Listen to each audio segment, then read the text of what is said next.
Hi everyone, welcome back. Today is day 3 of me having these worms. I can't tell you how difficult it has been for me to not come in and check on these little things every single day, or twice or 3 times a day. I actually haven't opened this once since my last video, which is exactly 3 days from today. So, sorry, before today. It has been interesting. I really wanted to just start off the video by saying thank you. And thank you to the people who I've found online who have been able to give me a whole bunch of information for me to do this, and people who've stressed the patience that's needed, the people who helped with, just me understanding more about vermicomposting and how I should raise these worms. So I really just want to say a quick thank you. I'll mention their links down below as well. I know I don't get many viewers at the moment, but I really, if you do find my video and you're trying to get into vermicomposting or taking care of worms or breeding worms, there are a few people that have been really, gold mines of information. And I've spent hours and hours watching their videos and playlists, their live talks and so on, just to sort of get a greater understanding. So yeah, I really want to say a massive thank you to the people who have been really instrumental with me understanding about vermicomposting and being confident about setting up my worm bin, and ultimately being able to take care of them without killing them, even though it's been only 3 days and I don't actually know if they're still alive. But I really want to just say a massive thank you. I'll put their links below to their channels and I'll tag them. But the garden and worm lady, she has been amazing. Plant obsessed, the dude from AV, the dude from Northeast Worms, World Composting, the Urban Worm Company. I can't buy any of their products, obviously. They're in the US, I'm in Dubai. I'm sure it could ship, but I mean, I wanted to get started quickly. I didn't want to take that time. Plus I have other designs for my ultimate bin, what it would be and what it will be, and how easy it is for me to do that. But the information and the knowledge that all these people have passed on to me have been amazing. So massive thank you to you all. You've been great. And yeah, keep doing what you're doing. It's really giving people an opportunity to learn, and give them the confidence to be able to do this themselves. So thank you. Let's get cracking. I put my gloves on and we're going to start. So you guys are going to see this with me because I haven't seen what's been going on in here at all. Don't get me wrong, I have come in here, pulled back the pillowcase that was covering this mesh, and just peeking down the side trying to see if I can see something, but nothing. I just wanted to, I came in here a couple of times a day. I just wanted to make sure that there was enough airflow, because this is a closed room. I didn't want to leave the air conditioning on, and I wanted to make sure that they weren't all like trying to escape the bin and climb up the walls, because then my wife would definitely kill me. I didn't wet this down. This was just for it to cover on, because the leaves underneath were wet. This was part of the, listen, nothing's in here. This was inside of the little tub that I received the worms in. It had a couple of baby worms on the underside.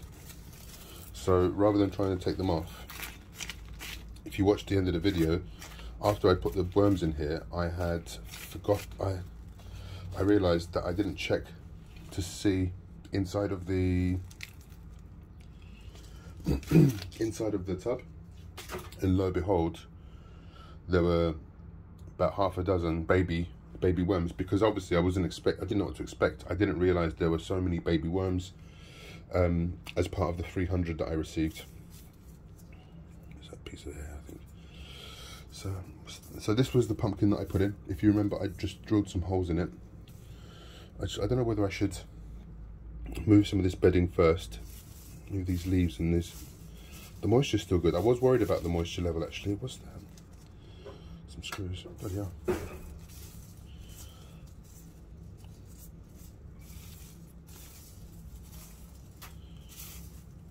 Interesting.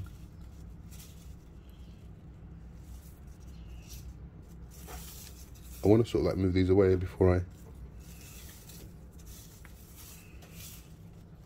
Yeah, those leaves are still wet on the bottom, even though they sound a little bit dry on top. These peanut husks as well. Let's just move this to the side.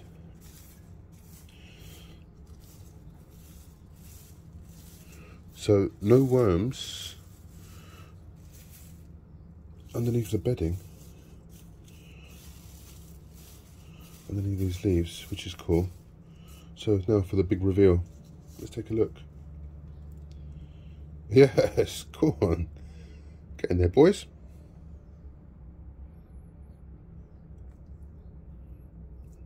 Trying to see if they're starting to make their way through. Maybe. That's so cool.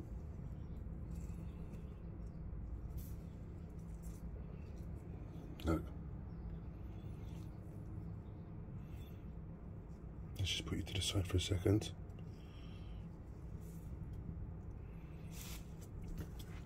I really just sort of like want to run my fingers through here just to see how these guys are doing.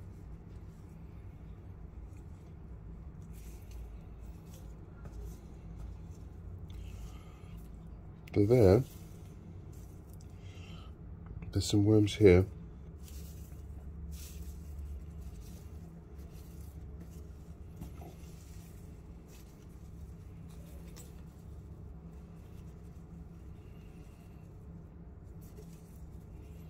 They seem to be happy. I mean, it's only been 3 days. Nothing. I don't think anything can go wrong in 3 days, but no, the moisture level's great. Ah, big boy.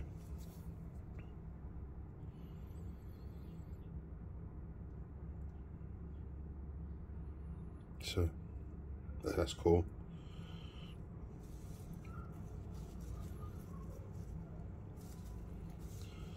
So, I just wanted to sort of like just take a look and see what was going on. Give them a little fluffing. That's still from when they arrived. That was from the... It seems like a really thick cabbage leaf, which it probably is. So I wanted to talk to you guys about something, and obviously I can't speak much about it because I'm obviously new to this, like, infantile. But based on the hours and hours of viewing that I've done, I noticed something, and there was a few instances where people talk about, and not the breeders as per se, because apart from the people that I mentioned, I must have watched, like I said, I must have watched every single video on YouTube regarding vermicomposting, and almost nearly every video regarding the upkeep and care of African night crawlers, because ultimately that's what I'm breeding here and taking care of. There were complaints from people, not complaints but comments, saying that when they receive their worms, they're all huge, like big worms, and then as they are breeding them, and the worms have cocoons and hatching and growing, that their worms are getting smaller and smaller. Now, I've had an idea. A lot of people are using, the people that I've watched, the people who were complaining that their worms were smaller, are feeding food scraps or whole pieces of fruits and vegetables to their worms. And I thought of something. All of the breeders that I saw, the size of their worms, they all have something in common. They all feed their worms chow. So it got me to thinking that maybe that's the reason why. Maybe the worms need fast food, nutritious food, and not just not single source, but not a single source of food, but also a varied amount of things that they need to be able to digest quickly and produce vermicompost, but also to fatten themselves up. So, being the chef that I am, I took a look. Yeah, there we go. Ooh. I took a look at. I love the way that dude just sort of like runs down. I took a look at what most people's worm chows are, and I was very lucky enough to see the recipe for a few people. I was lucky enough to see the recipes from a few people, and obviously not just being a chef, but having a company where we develop recipes and proteins and, you know, plant-based proteins and everything else. I have a great understanding of ingredients and what their nutritional values are, and are they high in fibre, are they high in fats, are they high in proteins, does it have calciums, what kind of vitamins does it have in there. So ultimately I decided to kind of bastardize and take my own and make my own recipe, obviously based on what these other people are making. So one of the things that I realized was, or one of the things that I came to know was that worms love sweet things. They love, you know, fruits and vegetables that are high in sugar content. So I made a little mix of stuff here. Oops, I need to give that a nice little mix up again. I did, but I just added some more of the sugar sauce in there, and I'll give you the recipe for this. I'll write it down below. But ultimately, this is oats, some split black lentils, cornmeal, sorry, cornmeal, really fine, flaxseed, which is really good for obviously omega fatty acids and fibers as well, and some nice fats and vitamins in there as well. Some buckwheat, eggshells. What else do we have in there? We have whole wheat flour. We also have, oh, there you go. And this brown stuff here, this sugar is not actually sugar. This is something called jaggery, or you might know it as panela. So panela is a form of unrefined palm sap, and then it's dried, and then it creates this brown sugary like substance, but it doesn't taste like sugar, but it's sweet. So I made some of that, so I'm going to use some of that afterwards. I'll give you the ratios and stuff after. I just wanted to, because I filled this bin, it's nice and deep, I kind of want to just move one side, give it a nice little feed. I'm really happy with the moisture content here. This is from my this was my numbering system for my plants outside. This was a 5, so this was a bin for Roma tomatoes. I'd run out of little sticks to write on, so I used these. Get rid of that. Now I don't mind, obviously some of this gets buried down, but I'm really happy with that moisture content. But I really want to just sort of like give them a little fluff, make sure that they're all nice and healthy. Yeah, they're good. Look, they're just moving around in there. I have nothing to worry about. The moisture level it's not drier on the sides.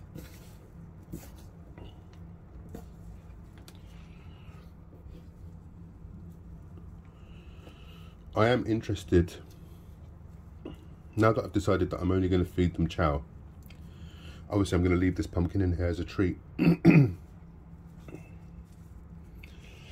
interested to see what the moisture content will be. What is this? Oh, that is the little handle from our drip bags from our coffee company. These little filter bags.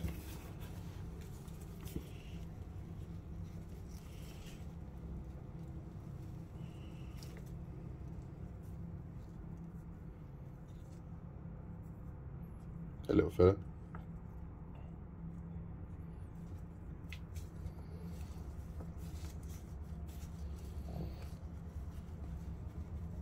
I just want to get in here.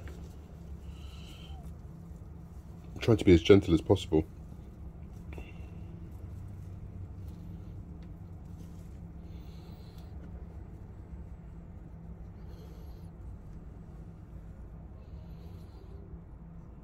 Wow. I haven't seen any of the little babies, but I think maybe because they're too small. Oh, what's that? Maybe that's a piece of stick.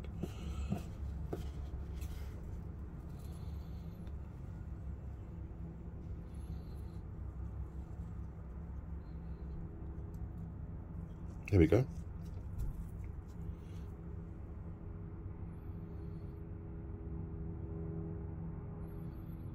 Yeah, they look good. Okay, I've got nothing to worry about. I am a little bit concerned still about the amount of bedding in this bin. Just make a little space for this pumpkin again. Get it nice and deep.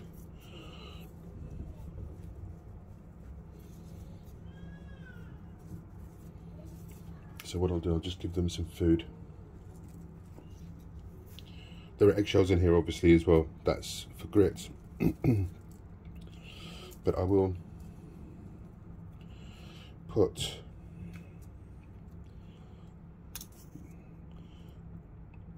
some more on top of this because I used the leftovers from what I'd made originally. But it wasn't much. Oops. Well, I'm talking about a complete forgot. But it wasn't much. So, based on the ratios,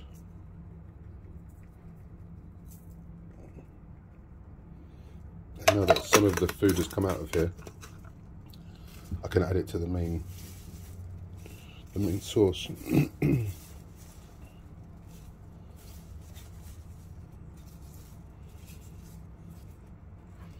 So I can't see any worms. Oh, maybe this little bad boy here. I was wondering whether there'd be more near the surface under these leaves, because obviously, and these peanut shells, if they'd be eating, because I had put some grit down here.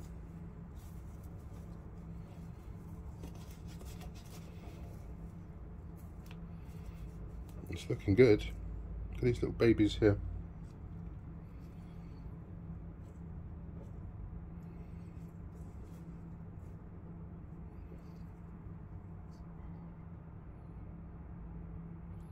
That little colour. It's really weird. This is really therapeutic. I never thought I'd hear myself saying this.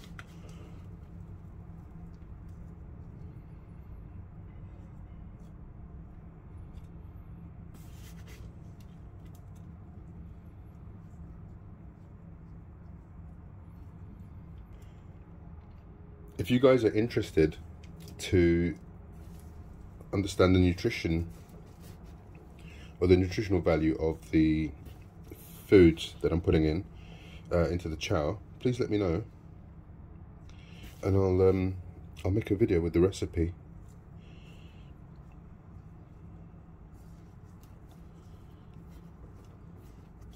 Now, I could have bought some chow online from some of the people that I watch, and I would have loved to have supported you guys, but the issue is shipping times, especially if you send it via USPS. There's nothing wrong with receiving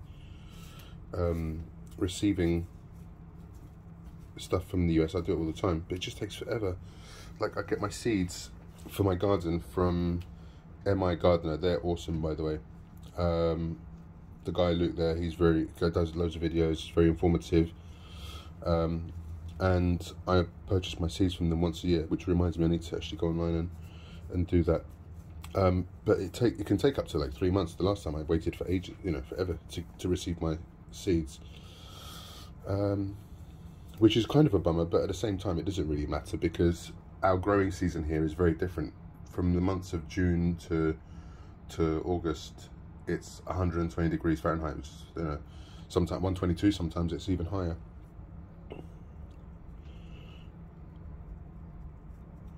Let's see something, if there's anything in this little husk. No, just some dirt. Cool. So let's add these guys some chow.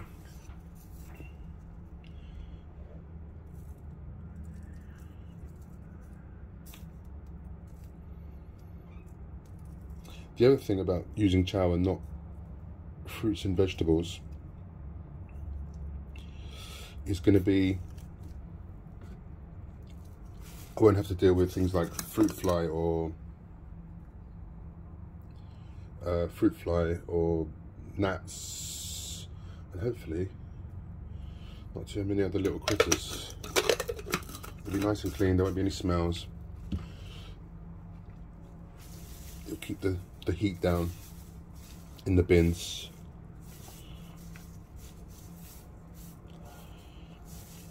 Perfect.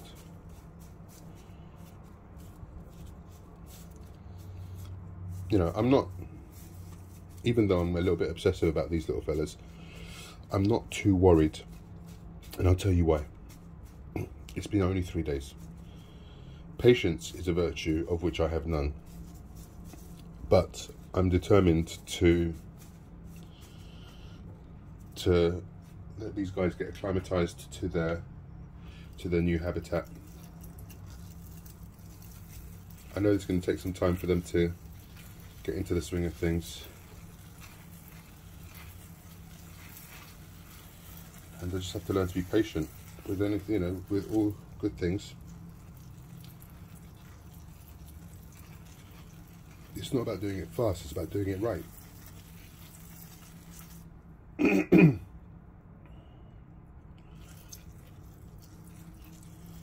So that, my friends, was the first, you know, day 3 checkup.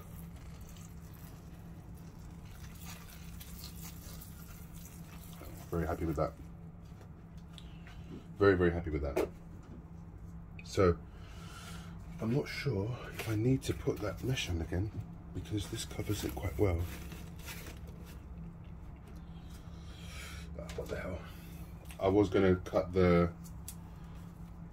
mesh curtains actually for this today, and I completely forgot. And I've got a bit of a busy morning. I'm getting things off my honey to-do list.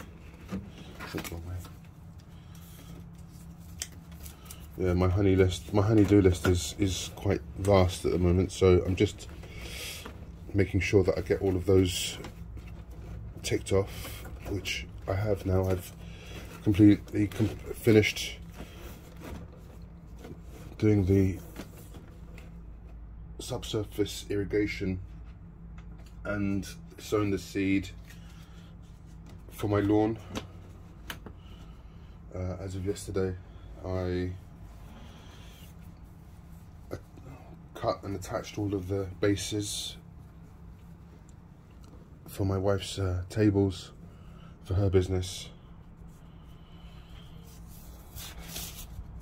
I still need to do some plumbing in the garden to add another irrigation line, main irrigation line, and so yeah, I have my son is coming home this weekend, so I have to have taking him out for lunch. So there we have it. I hope you guys have a great day, a great weekend, or what's left of it, and I shall see you guys soon. Thank you for watching. I really appreciate everything, and again, thank you guys for all of your help, for all your knowledge and being so generous with it. It's been extremely helpful. I couldn't thank you enough, and it's really given me the confidence to know kind of, not what I'm doing, but at least know what I should be looking out for. Much appreciated. Please hit the like button, please subscribe. Desperately want to get to 1,000 subscribers, just to open up some more options on YouTube. It's been emotional, and thank you, much appreciated.